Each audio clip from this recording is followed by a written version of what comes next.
everybody, Pastor Randy here. Welcome to Making It Simple. Great to be back with you today. We've been talking about the blindness of doubt. What does that mean? We've been looking at this story through the eyes of Thomas, doubting Thomas, if you will. But what does that mean? Where was his struggle? What had come to be to put him in such a place? I want to just dive right back into it from where we left off yesterday, talking about the demand for proof. How did we get there?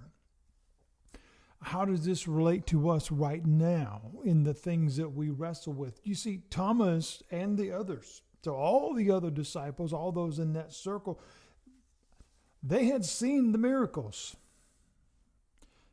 They had heard the teaching. They saw the compassion of Jesus. But the minute that he was gone, or at least that they thought that he was gone, and when I say gone, I mean gone. They thought he was truly dead, never coming back, even though he had said 3 days later. But we have to remember, what was that conversation? I'm going to be turned over. I'm going to be killed. All these different things. And while he ended that conversation with, and in 3 days I will return, they didn't hear that. They were in total shutdown mode at that point because the very one that I have counted on, the very one that I have determined and have a peace in my heart is the one, is the answer, is going to be gone. They didn't hear anything else after that. They didn't hear the 3 days. They didn't hear anything. They were shut. How easy is it for us to respond the same way? When everything seemed to be over, when all hope was gone, the very one that we counted on, the very one that we thought was the answer, they all fell apart. They all fell apart. They abandoned him as this was going on. Peter denied him. And now Thomas is saying, you're telling me that he's back? If I don't see it for myself, I'm not believing nothing. So here we find the struggle has placed them at different places in their emotion. And Thomas, we find, is wrestling with doubt. You may be saying today, well, Pastor, I'll be honest with you, I have a lot of doubts myself because I don't understand this or I don't understand that, or I've heard things for how many ever years and none of it makes any sense. Here's the beautiful part about the story of Thomas. Here's the beautiful part about understanding the Bible, understanding Scripture, friends. It is not as plain as the words on the paper. It is about finding the meaning behind the story. What is God saying to us? And sometimes if we only stay at the surface, and I am absolutely not talking about deep theology. I am not talking about, diving into the Hebrew and this. And I'm not discounting those things, but I'm talking about the heart of the believer. In Acts chapter 14, as the disciples and Paul and different ones are teaching, I love this line because it says, and God knows the heart. See, that's really what it comes down to. Jesus often spoke of, do you believe? Because that's what I'm looking for. Your faith has made you well. You really believed it. Here, Thomas is wrestling with a really, really deep emotion, a sincere place, because what I thought I knew didn't work the way that I thought it was going to, and now someone else is telling me that something has happened. I'm not sure I can allow myself to go back to that place of faith and hope and all this other stuff while I'm answering some questions first. Someone is saying, that's me.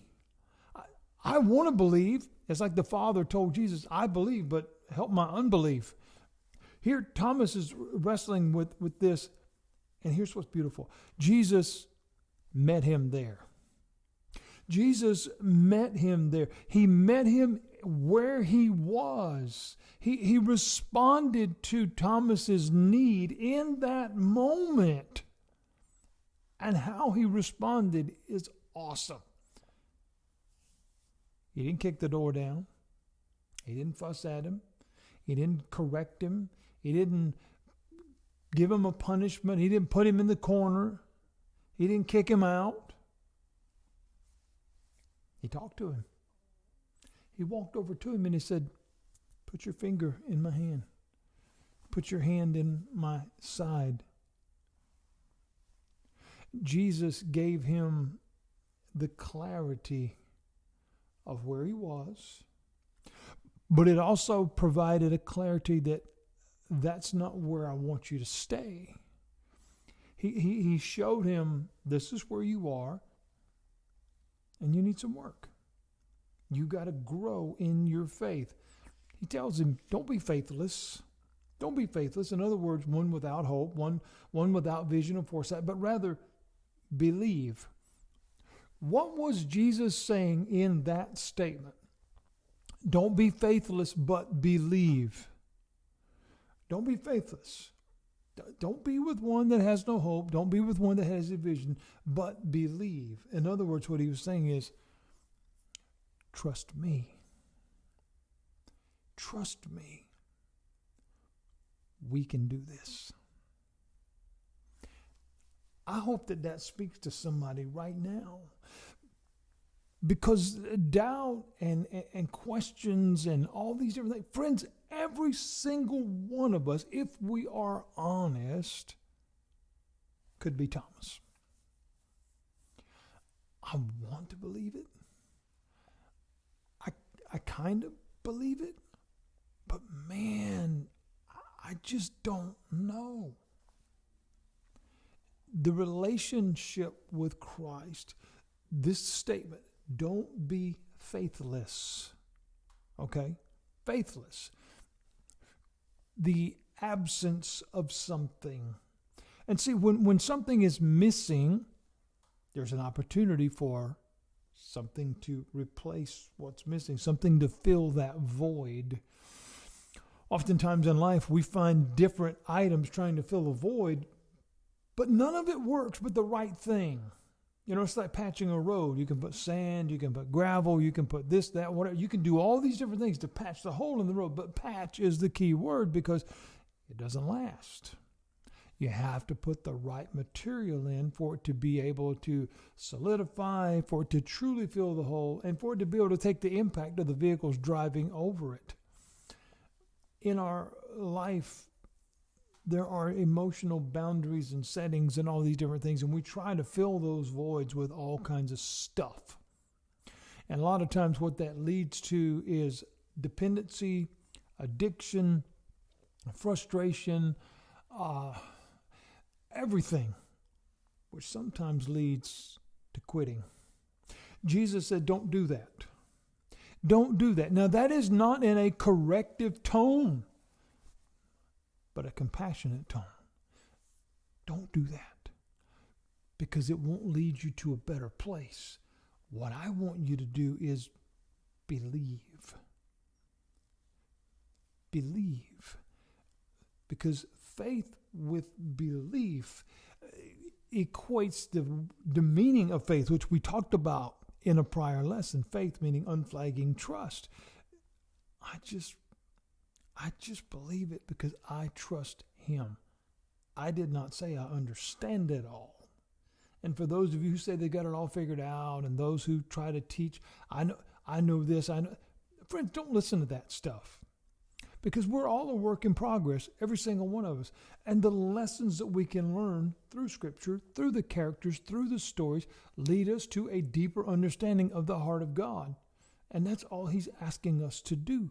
He is not asking us to become biblical experts and all these, He just wants you to believe. Because when you believe, then you learn to trust. And once you learn to trust, it's a whole lot easier to follow. God bless you. I'll be back tomorrow with another lesson right here at Making It Simple.